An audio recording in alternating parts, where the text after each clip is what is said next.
Antonio Trillanes IV alleged Davao City 1st District Representative Paulo Pulong Duterte and attorney Manasseh Carpio, Vice President Sara Duterte's husband, as drug lord protectors.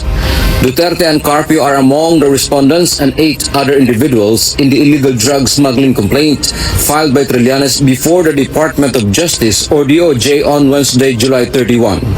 Ang naging protektor ay sila Pulong Duterte at Mans Carpio. Tapos ang mga naging facilitators naman ito na naipasok ito at naipuslit palabas ng customs ay sina Faildon, sina Allen Capuyan. These complaints stemmed from the seized over 600 kilos or 6.4 billion pesos worth of shabu in Valenzuela City in 2017. Former Bureau of Customs or BOC Commissioner Nicanor Faildon was also among the facilitators for the illegal shipment to pass customs inspection. Ngayon, ganito yung naging sistema. Ang pinakang drug lord dito ay si Charlie Tan, nakapartner ito ni Michael Yang.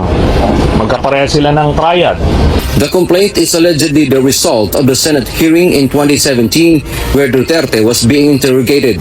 The respondents allegedly conspired to import the contraband by using their powers at that time. Pero ito yung mga pinilit na pagtakpan nung Duterte administration nung sila ay nakapwesto pa. Kaya ngayon, nakahanap tayo ng magandang pagkakataon na mag-file nitong kasong ito.